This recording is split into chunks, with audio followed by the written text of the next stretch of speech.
नमस्कार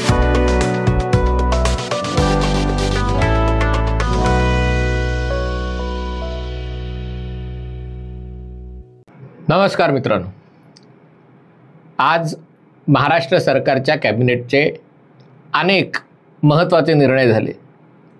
अनेक योजना जाहीर करण्यात आल्या. कदाचित निवडणुका जाहीर होण्यापूर्वीची ही शेवटची कॅबिनेट बैठक असेल. कदाचित एक याच्याहून जास्त जर साप्ताहिक बैठक असेल तर आणखीन एक बैठक होऊ शकेल, कारण साधारणतः बुधवारी कॅबिनेट असते आणि यावेळेला 2 ऑक्टोबर म्हणजे गांधी जयंती आहे. पुढच्या आठवड्यात नवरात्र असेल आणि साधारणतः 10-11 ऑक्टोबरच्या आसपास निवडणुका जाहीर होण्याची शक्यता आहे. त्यामुळे जर साप्ताहिक बैठक झाली तर या कॅबिनेटनंतर आणखीन एक कॅबिनेट बैठक पार पडू शकेल.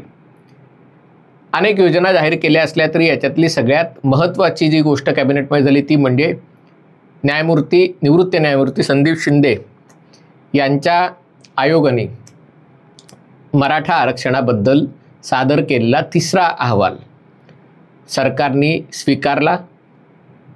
या अहवालात नेमकं काय आहे हे स्पष्ट झालेलं नाही आहे, कारण तो अजून सार्वजनिक केलेला नाही आहे. पण चंद्रकांत दादा पाटलांच्या बोलण्यावर विश्वास ठेवायचा तर 2 गोष्टी त्याच्यातनं स्पष्ट होतात की पूर्वी एखादी व्यक्ती कुणबी मराठा कुणबी आहे हे ठरवण्यासाठी मराठवाड्यातली व्यक्ती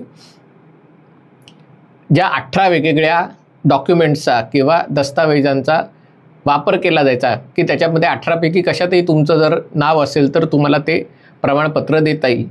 त्याच्याऐवजी आता 48 वेगवेगळ्या दस्तावेजांचा प्रमाण म्हणून मानायला त्याच्यात एक निर्णय झालेला आहे. याचा अर्थ अधिक लोकांना, अधिक मराठा समाजातल्या, मराठवाड्यातल्या अधिक मराठा लोकांना कुणबी म्हणून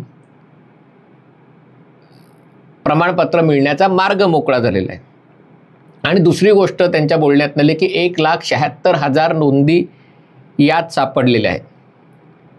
आणि चंद्रकांत दादांचं म्हणणं आहे की 1 नोंद झाली तर 300 नोंदी होतात. म्हणजे या सगळ्या निजामकालीन आहेत आणि निजामकालीन कोणाचं नाव सापडलं तर ती व्यक्ती, त्याचे भाऊ, त्याचे चुलते किंवा त्याची मुलं, पुतणे, असं सगळं करत आता त्याच्यानंतर 3-4 पिढ्या झाल्या असतील. असं करून साधारणतः 300 लोकांना या सगळ्याचा लाभ मिळू शकतो. म्हणजे जर 1,76,000 नोंदी असतील तर साधारणतः 30 ते 50 लाख लोकांना याचा फायदा मिळू शकेल. अर्थात हा अंदाज आहे, कारण जोपर्यंत या नेमक्या या अहवालात काय म्हटलेलं आहे ते प्रसिद्ध केलं जात नाही तोपर्यंत याच्याबद्दल आपण फक्त तर्क करू शकतो.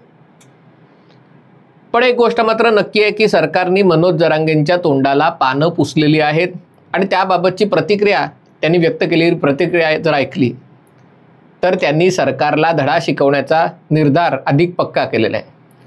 मनोज जरांगेंचं म्हणणं होतं की हे असल्या कमिट्या बसवणं, अहवाल सादर करणं म्हणजे हे सगळे कागदी घोडे नाचवायचे प्रकार आहेत. याच्यावर काही त्यांचा विश्वास नाही आहे.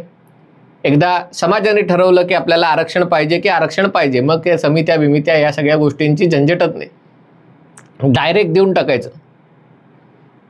त्यांना कदाचित उद्धव ठाकरेंसारखं कार्यक्षम मुख्यमंत्र्यांची अपेक्षा असावी की फार विचार न करता देऊन टाकायचं. आणि त्यामुळे त्यांना असं वाटतं की हे सरकारने या सगळ्या समित्या नेमणं, समाजाच्या प्रतिनिधींना त्याच्यात बोलवणं, त्याच्यात आपलं म्हणणं मांडण्याची संधी देणं, हे सगळं नाटक आहे. याला सगळ्याला काही अर्थ नाही आहे. आणि आज समितीचा अहवाल सादर झालेला आहे. पण जर निवडणूक लागायच्या आधी म्हणजे आणखीन आठवडाभराच्या आत सर्व मराठ्यांना, म्हणजे सरसकट मराठ्यांना, सगळ्या सोयऱ्यांसकट म्हणजे सगळ्यांना जर कुणबी म्हणून मान्यता दिली नाही तर मग मराठा समाज आक्रमक होऊन सरकारला धडा शिकवणार. म्हणजे बहुधा मुसलमानांच्या जोडीने एक गठ्ठा मतदान करून मराठा समाज सरकारला पाडणार. म्हणजे उत्तर प्रदेशमध्ये जसं माय समीकरण आहे मुस्लिम यादव, तसं महाराष्ट्रात म समीकरण म्हणजे मुस्लिम मराठा एकत्र येऊन सरकार बदलणार. अर्थात हे मुस्लिम मराठा हे काही जरांगे म्हणले नाहीत, पण सरकारला अद्दल घडवणार म्हणजे मग जर मराठ्यांनी एक गट्टा मतदान केलं तर मराठा आणि मुस्लिम हे दोघंच एक गट्टा मतदान करू शकतात सरकारविरुद्ध, कारण मुस्लिम समाज पण काही सरकारला फार पाठिंबा देणार नाही हे उघड आहे.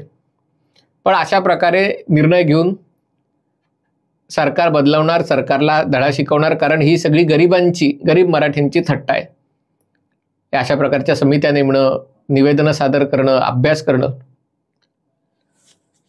आता नेमका विषय काय आहे लक्षात घ्या. म्हणजे मी का म्हणलं की सरकार काही मनोज जरांगेंची मागणी मान्य करणार नाही, कारण संदीप शिंदे समितीचा अहवाल नेमका कशासाठी, या समितीची स्थापना, गठन नेमकं कशासाठी केलं गेलं होतं, तर त्याच्या सरकार शासन निर्णयाच्या प्रस्तावनेत म्हटलेलं आहे की मराठवाडा विभागातील मराठा समाजातील व्यक्तींना मराठा कुणबी मराठा जातीचे प्रमाणपत्र देण्यासंदर्भात संबंधित व्यक्तींनी सक्षम प्राधिकारी यांच्याकडे कुणबी जाती संदर्भात सादर केलेल्या निजामकालीन पुरावे, म्हणजे मराठा समाज कुठला, मराठवाडा विभागातला समाज, कारण हा सगळा निजाम भाग होता आणि त्यांनी जात प्रमाण मिळवण्यासाठी निजामकालीन ज्या नोंदी आहेत 1948 सालापूर्वीच्या, तर त्याच्यामध्ये कोणते पुरावे, तर वंशावळी, शैक्षणिक पुरावे, महसुली पुरावे, निजाम काळात झालेले करार, संस्थानिकांनी दिलेल्या सनदी, राष्ट्रीय दस्तावेज इत्यादी पुराव्यांची वैधानिक व प्रशासकीय तपासणी कशी करावी. कारण हे सगळे पुरावे जेव्हा समोर यायला लागले तेव्हा त्यातले अनेक पुरावे, कारण निजामाची भाषा तर काही मराठी नव्हती, त्यातले काही गोष्टी उर्दूत आहेत, काही गोष्टी फारसीमध्ये आहेत, काही गोष्टी हिंदीत आहेत, बऱ्याच त्यातली हस्तलिखित आहेत, त्यांची अवस्था जीर्णशीर्ण झालेली, आणि त्यामुळे या सगळ्याचा अभ्यास करून, या नोंदींचा अभ्यास करून त्याला मान्यता देण्याची प्रक्रिया कशा प्रकारे राबवावी याबाबत माजी न्यायमूर्ती श्री संदीप शिंदे, माननीय न्यायमूर्ती श्री संदीप शिंदे निवृत्त यांच्या अध्यक्षतेखाली 7 सप्टेंबर 2023च्या शासन निर्णयाद्वारे समिती स्थापन करण्यात आलेली, आणि त्याच्यात किती बैठका झाल्या वगैरे त्याचा उल्लेख आहे, आणि त्याच्यामध्ये कोणत्या अडचणी आहेत ते देखील त्याचा उल्लेख आहे. कारण मराठवाड्याचे 8 जिल्हे, त्याच्यात ठिकठिकाणी जाणं, त्याची तपासणी करणं, वेगवेगळ्या शिष्टमंडळांना भेटणं, हे काम जसं आहे तसं त्याच्यामध्ये त्यांनी लिहिलं आहे की यामध्ये मोडी लिपीतल्या काही नोंदी आहेत, उर्दूतल्या काही नोंदी आहेत, आणि त्यामुळे अभिलेखांच्या तपासणीसाठी वेळ लागत आहे, आणि त्यामुळे ही प्रक्रिया किती वेळ चालेल हे माहिती नाही. त्या समितीने आत्तापर्यंत तिला मुदतवाढ दिलेली आहे, आणि त्याच्यातनं त्यांनी अहवाल क्रमांक 1, अहवाल क्रमांक 2 आणि आता अहवाल क्रमांक 3 सरकारला दिलेला आहे, तो त्यांनी स्वीकारलेला आहे.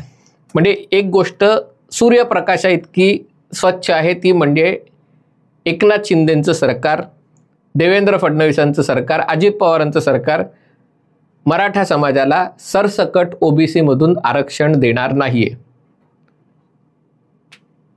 आता हे जर नक्की असेल तर याचा अर्थ मनोज जरांगेंना आपलं शस्त्र उचलण्याशिवाय गत्यंतर नाही. आता हे शस्त्र काय असू शकतं की पुन्हा एकदा उपोषण करायचं, हा एक पर्याय असू शकतो, पण आतापर्यंत गेली काही उपोषणं बघता 5, 6, 7 दिवस झाले की त्यांची प्रकृती ढासळते, आणि त्यामुळे उपोषण किती वेळ करता येतं हा प्रश्न आहे.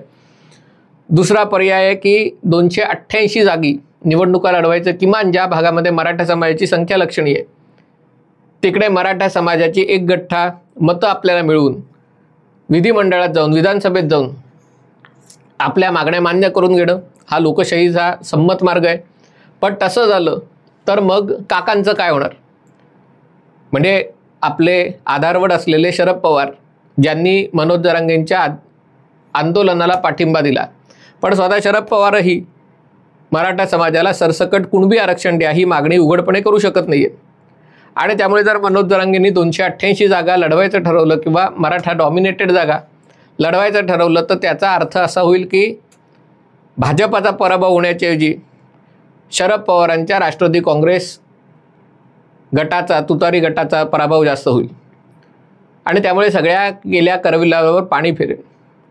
तिसरा पर्याय आहे की सरळ राष्ट्रवादी काँग्रेस आणि शिवसेना उबाठा यांच्या महाविकास आघाडीला पाठिंबा द्यावा, किंवा या महाविकास आघाडीत सामील होऊन ते काय देतील ते 10, 15, 20 जागा लढाव्यात. कारण मला वाटत नाही की जर अगदी मनोज जरांगे जरी महाविकास आघाडीत स्वतःचा पक्ष म्हणून सामील झाले तरी महाविकास आघाडी त्यांना त्याच्याहून जास्त जागा देईल, कारण उद्धव ठाकरे आणि काँग्रेस दोघांना 130-40 जागा लढायच्या आहेत स्वतःला, आणि त्यामुळे तिघांमध्ये आणखीन 4था, 5वा, 6वा भिडू घेतला तर त्यांना काही 100 जागा काही कोणी सोडणार नाही. चौथा पर्याय आहे की मग ही जी नवीन आघाडी आहे छत्रपती संभाजी असतील त्यांचा पक्ष आहे, राजू शेट्टींचा पक्ष आहे स्वाभिमानी संघटना, किंवा प्रकाश आंबेडकर आहेत, अशा कोणत्याबरोबर निवडणुका लढाव्यात. परंतु पुन्हा त्याच्यातनं तीच गोष्ट होईल, म्हणजे तिकडे मुस्लिम मराठा एक गठ्ठा मतांच्या ऐवजी Maratha schedule caste schedule tribe अशा प्रकारचा एक ध्रुवीकरण करून मतदान प्राप्त करायचं, म्हणजे ओबीसी विरुद्ध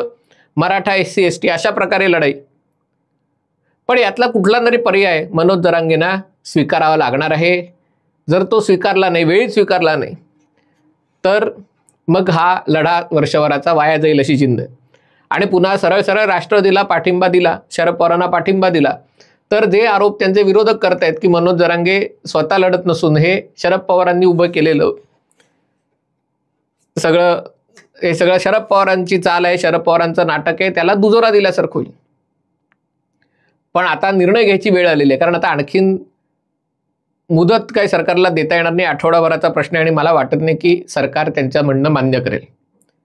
आणि त्यामुळे कोणत्याही समितीशिवाय थेट आरक्षण द्यायचं, समाजाने ठरवलं म्हणून आरक्षण मिळवायचं, तर सगळ्यात चांगला पर्याय म्हणजे 288 जागा लढून स्वबळावर महाराष्ट्राची सत्ता मिळवणं.